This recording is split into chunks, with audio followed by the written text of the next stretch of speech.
the show where we take your questions, your insights, your real-life experiences, and we unpack them. We try to find those really important nuggets of knowledge and understanding. Think of it like your shortcut to being well-informed, maybe drawing some surprising connections. Yeah, and maybe sparking an aha moment or two along the way. Today, we are diving deep into a whole stack of questions that you, our listener, sent in. That's right. These came through different channels. Maybe you're in one of our courses, or maybe you just dropped a question in the YouTube comments. And we've gathered some really thoughtful ones. They touch on, the texture of daily life, that constant search for balance, right? And some surprising everyday habits, too, that actually reveal more than you might think. So our mission here in this deep dive is to use your questions and the answers, really, as our source material. Exactly. We're going to explore the real-life details, the strategies that pop up, and see what maybe universal principles we can pull out. It's everything from, how we handle grocery shopping. Okay. Seems simple, right? Right. To tackling that huge question of managing a super busy life. All the way down to, the songs that just stick with us. And speaking of uncovering insights, we've actually put together something a little extra special for you related to this deep dive. We have. It's a free PDF worksheet. It's connected to this whole conversation. Now, it's got the vocabulary we'll be discussing today, which is always useful. Always helpful, yeah. But it also unlocks something exclusive. It gives you access to a bonus conversation video. Right, where we dive into even more listener questions. And this bonus conversation, it covers some really fascinating topics we just couldn't squeeze in here. Things like what dishes we actually like to cook. Oh, yeah, that's a good one. Do we have a garden? Whether Americans can easily understand other English accents, that's interesting. Mm-hmm. What book we've enjoyed recently. And even how kids learn to spell in school, so it really is an extension of this chat. And here's, the really key point. This bonus conversation, it's not going up on YouTube publicly. Not anywhere else. Nope. It's exclusive. Only for people who download the worksheet. So to get it, you just click the link in the description, below this video or wherever you're listening. Pop in your name and email. And boom, the PDF worksheet lands right in your inbox. And inside that PDF, there's a link. That's what unlocks the bonus conversation, just for you. It's just a way to kind of keep exploring these interesting questions, right? And get even more insight into daily life and learning. Exactly. Keep the conversation going. Totally. And a little bonus on top of the bonus. Oh, yeah. Once you sign up for this free PDF, you're set. You don't need to sign up ever again for my free PDF worksheets. Well, that's handy. Yeah. I'll just automatically send you the worksheet for every new deep dive, every new lesson I put out, straight to your email every week. Sign up once, get them week after week. Yep. It's just a simple way to keep getting those extra resources. It's really my gift to you for being part of this community. So it's designed to help you keep learning, keep engaging, beyond just this main discussion. Absolutely. So get ready. We have a lot to unpack from your questions. Okay. Let's start with one that might seem a bit mundane on the surface anyway, but it actually reveals quite a bit about daily logistics planning. Okay, let's unpack this. So our first question, it comes from Sergey. He's one of our Fearless Fluency Club students. Ah, great. Hi, Sergey. Sergey asks, how often do you go to the grocery store and how do you get there? Public transportation or just a car? Thanks in advance, Sergey. Thanks, Sergey. That's actually a great place to start. It kind of anchors us in the practical, the reality of everyday life. How often do we find ourselves pushing that cart down the aisle? I would say looking at our typical week, probably maybe twice. Twice a week, yeah. That sounds about right. Though it's not always rigidly scheduled. No. We usually have one big shop, right? Right, the big one. That's the strategic mission. Exactly. The big shop, usually once a week. Yeah. That's where we go in with a list, kind of knowing roughly what meals we're planning. Trying to plan, yeah. Trying to plan. And we buy, the bulk of the groceries. Staples, meat, frozen stuff, maybe produce that lasts a bit longer, that kind of thing. And then there's the inevitable, the little shop. The little shop. Yeah. That's the emergency run. You always forget something crucial on the big trip. Always. Or you realize you needed something specific that, oops, wasn't at the main store. Or you just run out of milk. Or bread. Midweek. Happens all the time. So that second trip, it's usually smaller, faster, often totally unplanned. Yeah, that's the oops, we need milk, or oh no, the bananas are all gone trip. Exactly. And thinking about who does which trip, you mentioned you don't hit the big grocery stores quite as often anymore. Well, yeah, because my main workplace now is pretty far from those like bigger grocery store hubs, Right. some kind of geographically distanced from the grocery store action, you could say. And I am much closer to the action, especially the action involving taking a toddler into the grocery store. Oh, boy. That is a whole different kind of action movie, let me tell you. The toddler in the cart saga. Yeah. Navigating those narrow aisles with a small person who wants to grab literally everything. It's an experience. It definitely adds a layer of complexity to that little shop, no question. So, okay, that's frequency, basic strategy. What about getting there? Sergey asked about public transport versus a car. Right. Now, technically, we live relatively close to a grocery store. I mean, distance-wise, we could probably walk there. We could walk there, but walking back with like several bags of groceries. Oh, forget it. That would be torture. Maybe one bag, okay. But a week's worth? Nope. Thank you. And that really shows a common thing in a lot of the U.S., right? Like, cities might be getting more walkable, but the infrastructure, it's often just not set up for carrying a bunch of groceries on foot for, any real distance. And biking. That's another option in theory. In theory, it's probably close enough to bike, maybe, 30 minutes each way? Something like that. I've thought about it. It's kind of on my someday bucket list. But again, the infrastructure thing is a huge hurdle. Huge. You'd be sharing the road with cars going pretty fast sometimes, and dedicated bike lanes. They're not always there, or they just end randomly. So that 5-minute drive suddenly becomes, what, an hour-plus round trip by bike before you even step inside the store. Exactly. And that's not even counting trying to haul groceries back on a bike. You need special bags, maybe a trailer. Adds cost, complexity. And then there's the kids factor.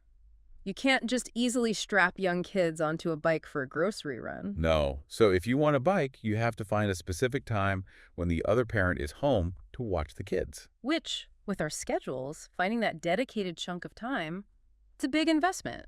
An hour just for transit plus shopping. So, despite maybe wanting to be more active or more eco-friendly, this sheer convenience, the logistical necessity, Yeah.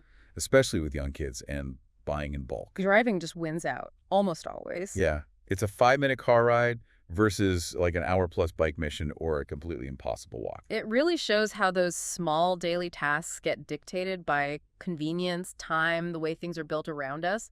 Yeah. Location, lifestyle, they often override other preferences just for pure efficiency. Totally. Oh. Now, speaking of where we shop, we mostly go to a store called Trader Joe's. Ah, yes. Trader Joe's. I know I talk about it a lot, but it's really a place that has, I don't know. They have absolutely mastered the art of the grocery store experience.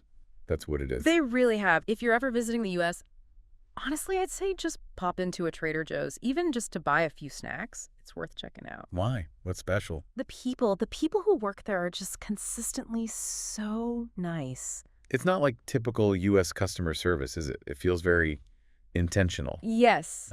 Totally intentional. If you actually want to have a spontaneous, genuinely pleasant chat with a stranger working there, Trader Joe's is your spot. They'll ask you things, right? Like, Oh, yeah. Oh, how's your day going? Doing anything fun this afternoon? Hey, have you ever tried this before? Oh, where are you from? They actually engage with you. and like you said, that's not by accident. It's baked into their marketing, their whole strategy. And you know what? It works. Clearly. It totally works. I always leave feeling just a little bit better. They've got these, good vibes. Everyone wears Hawaiian shirts. It's part of the whole charm. It's fascinating as a business model, isn't it? They're not just selling you bananas and pasta. They're selling a feeling, a little micro-community interaction. Yeah. And that's so different from just the purely transactional feel you get in a lot of other stores. It kind of turns a chore into something slightly enjoyable. It's a smart way to stand out, build loyalty. Mhm. Shows how even in the most routine stuff, there's room for, human connection and a deliberately created atmosphere. That's a really good point. So, Sergey, that's our deep dive on grocery runs. The frequency, the strategy, the transport stuff dictated by convenience, and even those little cultural bits about customer service. Yeah, it's a good example. Even a simple question can unpack deeper patterns about daily life. Absolutely. And that kind of leads us to a question that's maybe less about logistics and more about the overwhelming reality of modern life itself. Right. We're shifting gears a bit here, moving from a fairly light question to a much more serious one. Indeed. This next one, it came in different forms from several listeners, actually. Carmen, Masako, Don Grimm, and Tracy. Right. They all ask variations on that theme of how do you possibly do it all? Yeah. And they listed things they see, kids, running the business, managing the house, food, maybe the chickens got mentioned somewhere. Just this really long list of, well, busyness. It is a lot. Tracy specifically said, Vanessa, you are so busy. I believe your daily life is quite hectic. You must care for 3 children, film lessons, prepare lesson plans, among other things. I am just curious if you have time for yourself. Wow. Yeah. Dongram asked, do you often do overtime? You run your business.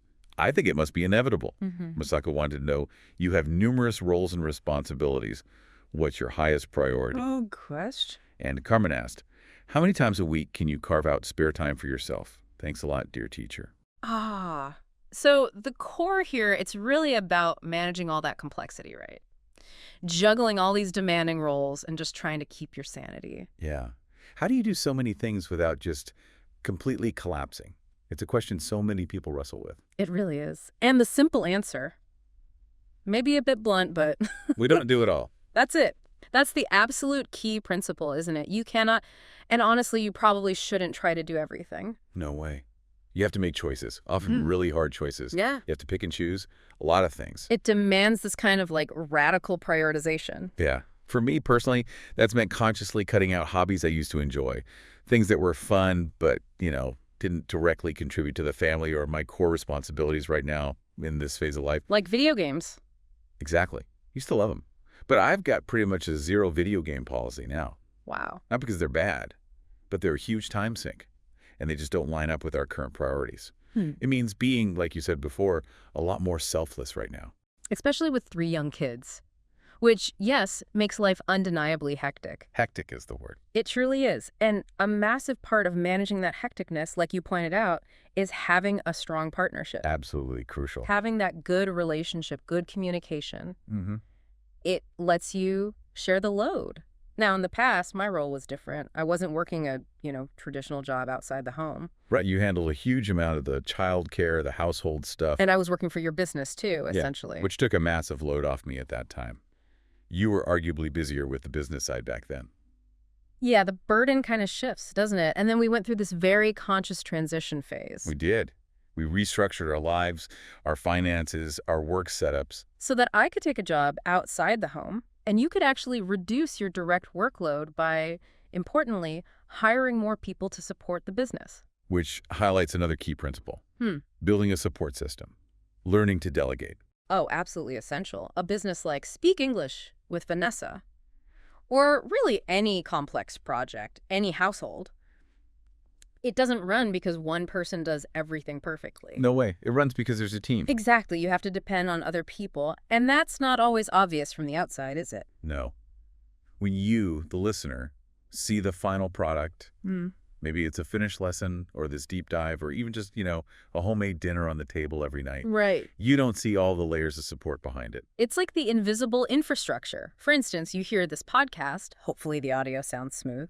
Hopefully. But you don't see our editor, David, skillfully taking out, the lawnmower noise that started up earlier. Oh, If I had to do that myself, trying to edit audio precisely with 3 kids running around, the quality would suffer, or it just wouldn't get done. It wouldn't be possible. And it's smart to recognize you're not the best at everything. I'm certainly not. Me neither. Knowing where other people have skills, like Kevin editing videos, Elsa handling emails, Amber helping with lessons, that's crucial.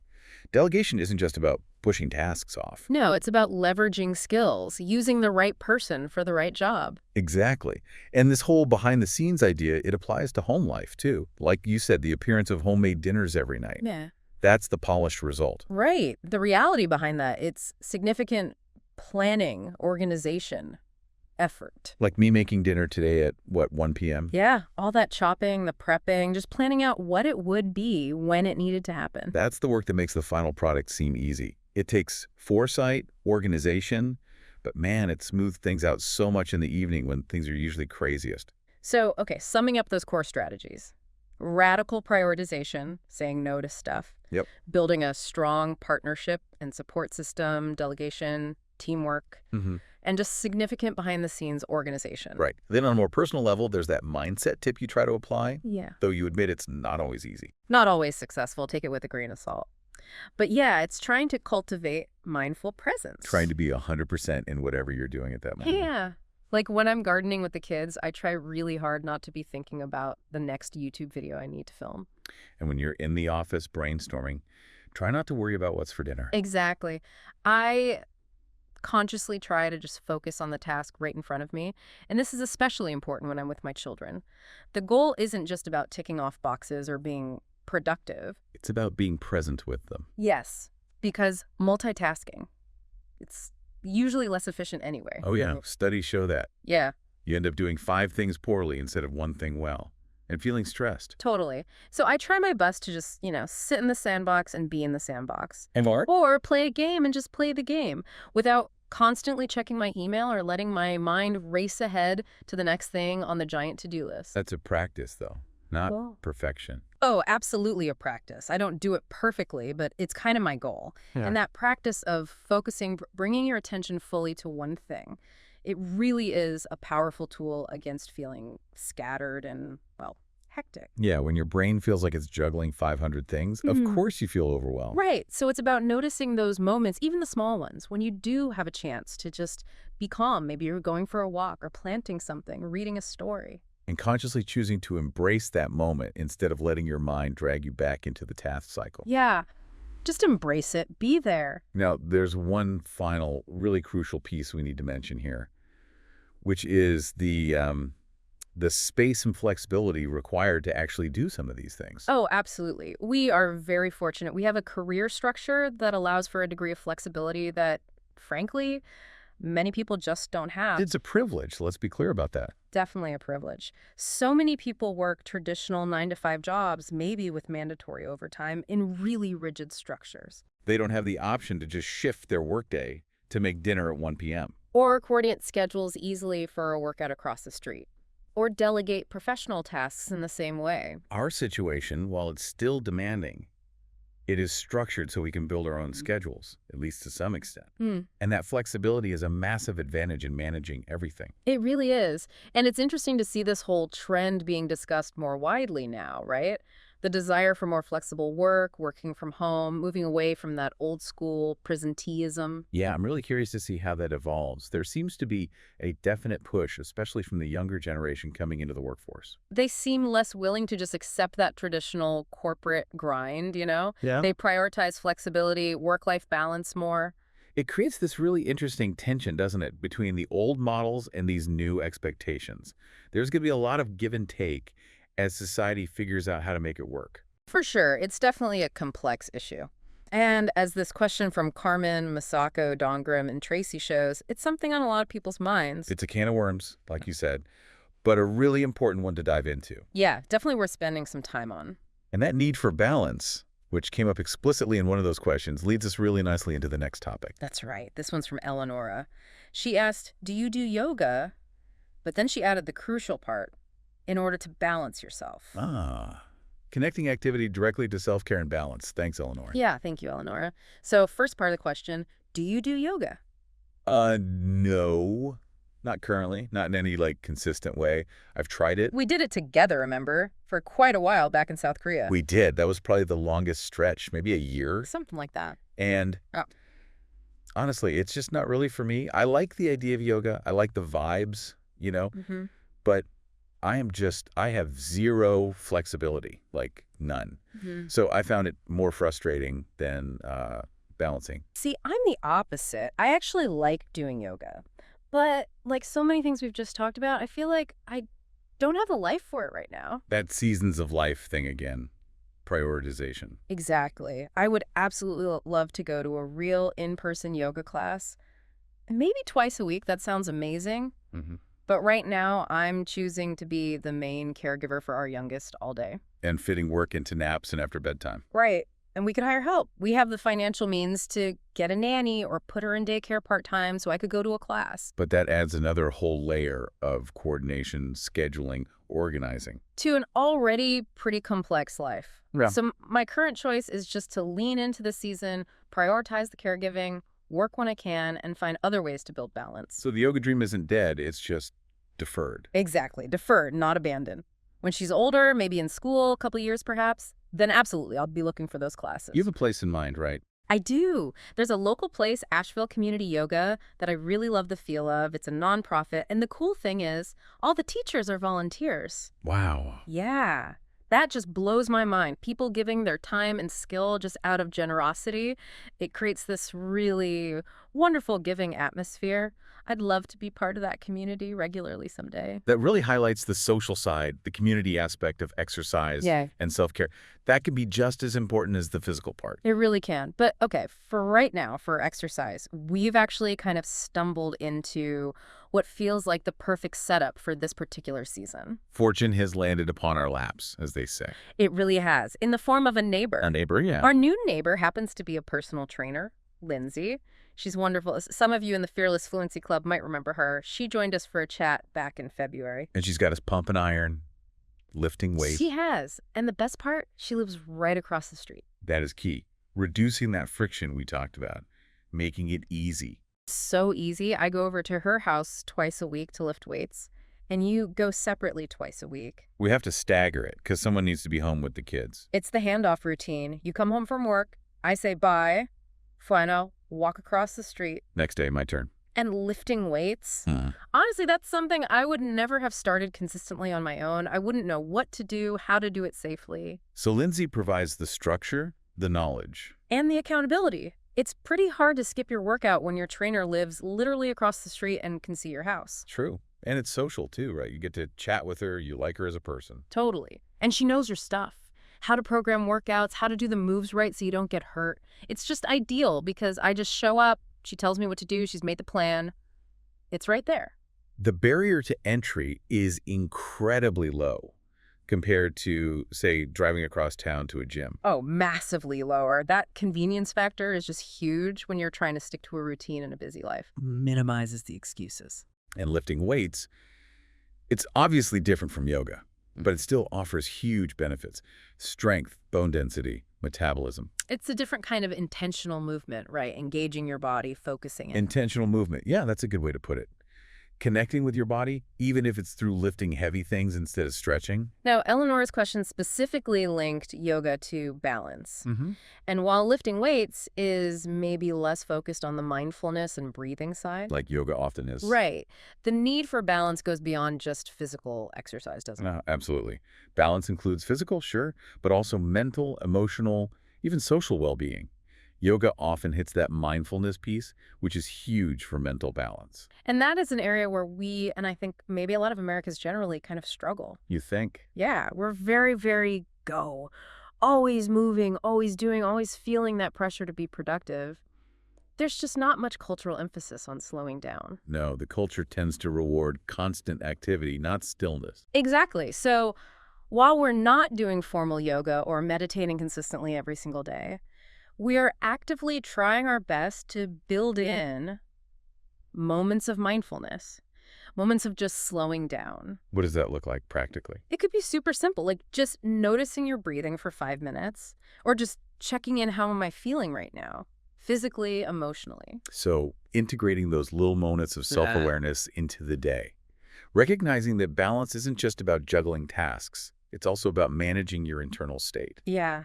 And we've even tried to bring this to our kids, which is a whole other adventure. The stillness practice. The stillness practice. It's our noble experiment. Before bed, we try to sit on the couch, put on some quiet, meditative type music. Like light a candle? Light a candle, and everyone just sits quietly and stares into the flame for maybe 5 minutes, or until the song's done. The idea being to help everyone, especially the kids, calm down, transition towards sleep. That's the idea. It doesn't always work. Sometimes it dissolves into giggles or wiggles. Definitely doesn't work perfectly every time. But even for moments within that 5 minutes, I see them and I feel myself taking deeper breaths, kind of releasing tension. Even if it's just for 30 seconds or a minute. Yeah.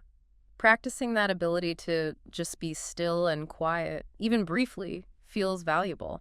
And the kids seem to get it too, don't they? On some level. They do. When they actually manage the full 5 minutes, they are so proud of themselves, they'll announce it. We did it! 5 minutes! Like it's a major achievement. Because for them, it is hard, but they feel that sense of accomplishment. It shows even kids can recognize the difficulty and maybe the benefit of conscious calm. And this whole idea, teaching mindfulness, self-regulation, It's gaining ground, isn't it? Like in schools. Yeah, definitely. The alternative school you teach at does some of this, right? We do, yeah.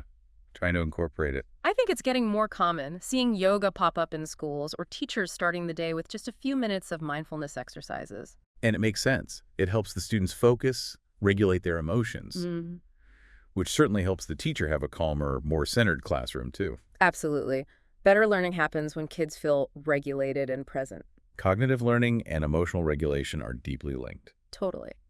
So, Eleanor, those are some of our ways of trying to find balance. Physical activity that fits this phase of life. Conscious efforts to build in mindfulness and stillness, even in small ways, for us and the kids. They're tools, right? Not perfect solutions, just Yeah. different tools in the toolbox to help navigate the hecticness and feel a bit more grounded. Exactly. And they really underline how balance isn't static, it's dynamic. You adapt to the season you're in, use the tools you have available to support your body and mind. Well said. All right. Switching gears just a little bit, but still talking about fitting things into a busy life. This next question is actually specifically for me. Oh, boy. Okay. My turn to just listen. You get to just listen. This one comes from Camila, another student in the Fearless Fluency Club. Yeah. She asks, how do you fit learning French into your daily life? Thank you, Camila. That's a question so many language learners face, isn't it? The practical challenge. How do you stay consistent when life is demanding? It really is the core challenge. My approach, Camila, is kind of twofold. One, I try to be really realistic about what I can actually commit to right now. And two, I prioritize making it enjoyable. Realistic and enjoyable. Okay. So what I feel capable of doing consistently in this current season, and honestly what I most want to do, is actively speak the language with someone. So a very clear output-focused goal. Yes, that means right now I'm not focused on massively increasing my vocabulary using flashcards or something, or spending hours watching French movies. You're not a big movie person anyway, right? Not really in any language, but, watching movies is a great method for lots of people. Totally valid, just doesn't fit my priorities or capacity right now. What does fit is talking. So how do you make that happen? Structure it. I commit to one French lesson a week. Just one. It's about 30 minutes long. I pay a French teacher. She's a lovely woman from France, and we just talk on video chat. That's what you talk about. Just life. She guides the conversation, mostly. She knows a bit about my life, our family, so she'll ask follow-up stuff like, oh, last week you mentioned you were doing X. How did that go? Sometimes we get into deeper things, philosophize a bit, Yep. Whatever comes up naturally. So it's real organic communication. Exactly. And she's amazing, a wonderful conversationalist, asks great questions. And the crucial part, Camila, is just like working out with Lindsay across the street. You just have to show up. I just have to show up. I don't have to plan the lesson. I don't have to prepare anything specific. It dramatically lowers the friction. Yeah, that makes sense. The rest of my life feels like it's filled with planning, organizing, being responsible for other people. For those 30 minutes, my only job is to show up and speak French. And you're still learning in the process. Oh, definitely. I learn because she'll gently correct mistakes or suggest a better way to say something, maybe type new words in the chat. But the main goal isn't drilling grammar, it's the practice of speaking. Producing the language in a real interaction. Consistent output practice. That's key for fluency. Yes. For me right now, it's about maintaining the level I have. It's dedicated time just for me, it's enjoyable. And it feels productive because I'm keeping the language alive, keeping it accessible for maybe when I have more time later for deeper study. I actually get excited for that 30 minutes of French chat each week. It's fun. And that really highlights a core principle in language learning, doesn't it? The absolute necessity of active output, input listening, reading. It's foundational. You need it. Totally. But you don't actually develop fluency, that ability to retrieve words quickly, build sentences on the fly, without practicing speaking and writing. It's the difference between recognizing a word passively. And actually being able to use it yourself in a real conversation. Exactly. And this, honestly, this is the number one thing I tell my own students. If you are serious about improving your English, you must find time to speak it regularly with another person. Make it non-negotiable. Yes. If you feel like you genuinely cannot find 30 minutes a week, just half an hour, to speak with someone, you need to seriously reevaluate your priorities because it is absolutely possible. 30 minutes. Yeah. Once a week. Why is it so vital? Okay, first, accountability. You've got a time booked with someone else. Second, it's real. It's authentic conversation. You have to understand in real time, react, formulate your own thoughts, respond. You're not just passively taking stuff in. No, you're not just reading a book or watching this video. You are active. You're participating in this dynamic exchange. That real-life communication builds confidence and fluency faster than almost anything else. It forces you to use the language under a bit of pressure, which is where the real growth happens. It does. And look, it can feel incredibly scary, especially at first. I get it. You might feel nervous, unsure what to say, worried about mistakes.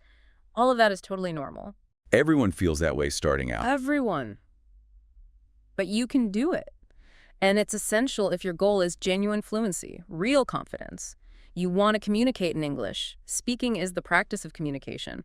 You got to do it. And finding a supportive place to do that practice can make all the difference. Oh, absolutely. Which ties back nicely to the Fearless Fluency Club students like Camilla who asked this. One of the best features of the course, I think, is the student-led speaking groups. Right. Students meeting up specifically to talk. Yes. They get together on Zoom multiple times a week just to practice speaking with each other. It's like a built-in community just for output practice. Exactly. And because everyone in the group is also learning, they understand. They get that nervous feeling, that frustration of not finding the right word, the hesitation. They support each other. It is so amazing to see. That shared experience, the mutual support, Yeah. it lowers that psychological barrier, doesn't it? It really, really does. So if you're listening and thinking, okay, I need to speak, but who do I talk to? Consider joining the Fearless Fluency Club and jumping into one of those student-led speaking groups. Take the plunge. Yeah! It will feel scary the first few times. That's okay. That's expected. But after a few weeks, then a few months of doing it consistently in that supportive space, you'll be amazed at how much more confident you feel, more comfortable, even excited about speaking English. Plus, you make friends from all over the world. How cool is that? We've definitely seen students form real connections, haven't we? Even meeting up in person sometimes. Oh, it makes my heart so happy when I hear about students meeting up in different countries. That's the power of language, connecting people. So, Camila and anyone else wrestling with this, remember the principles. Be realistic. Find something enjoyable, like real conversation. Prioritize it. Lower the friction. Even just 30 minutes a week makes a huge difference. That's a great takeaway. Consistent effort, finding your way to practice, makes all the difference. Okay, let's move on. Our next question dives into another one of those everyday habits that turns out to be surprisingly revealing about culture. All right, this one's from Walter. He asked, do Americans brush their teeth in the morning? And then he wanted more detail. In general, do American people brush their teeth after or before breakfast, or twice? Warmest regards. Thanks, Walter. This is a fantastic question.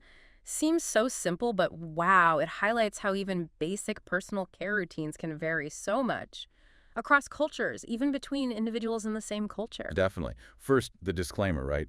We can only talk about our habits, general observations, not for all Americans. Exactly. I think this is actually pretty varied. I don't think there's one single rigid standard here at all. It's funny how something so personal touches on those cultural norms about public versus private space, daily rituals. It really is. My most striking experience with this difference was when we lived in South Korea. Remember that? It was incredibly common there for people to brush their teeth after every meal. Oh, yeah, including lunch. Yeah. At work, at school.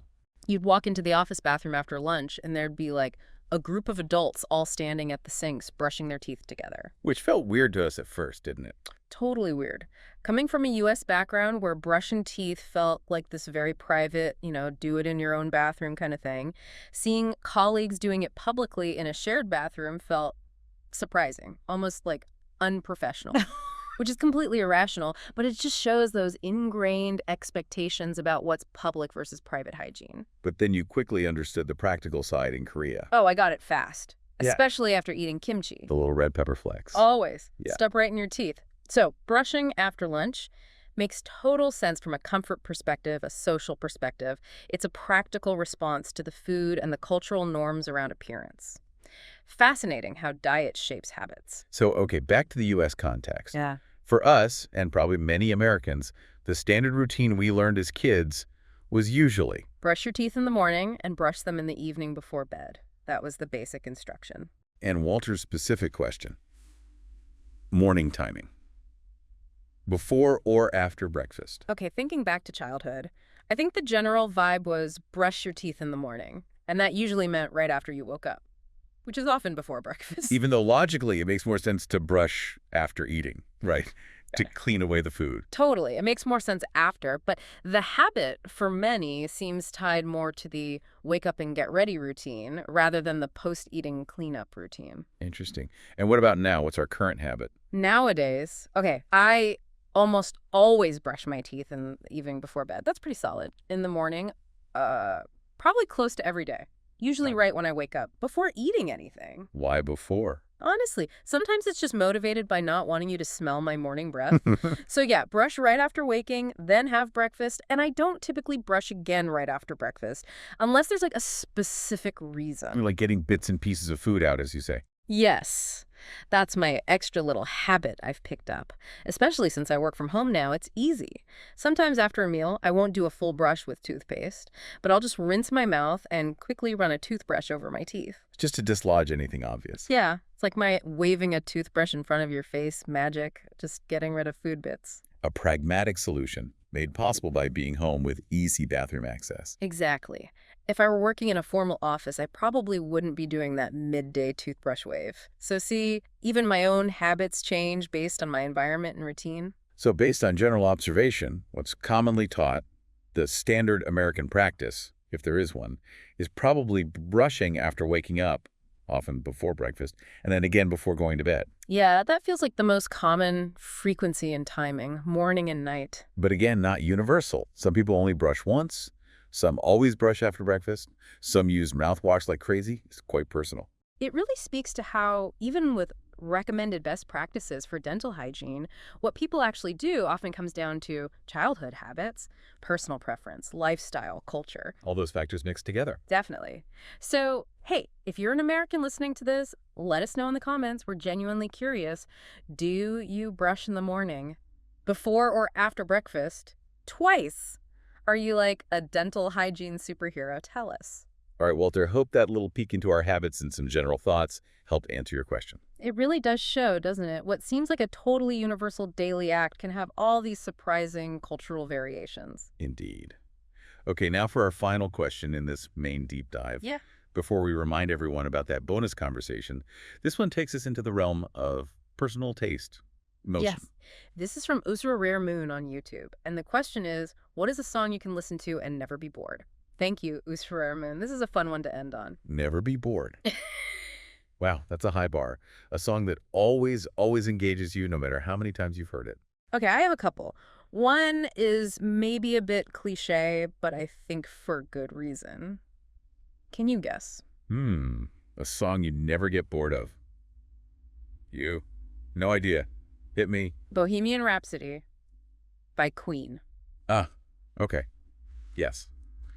I can see that. That makes sense. It is just, it's not the most exciting song, isn't it? It's not repetitive at all. It's got different movements, that whole opera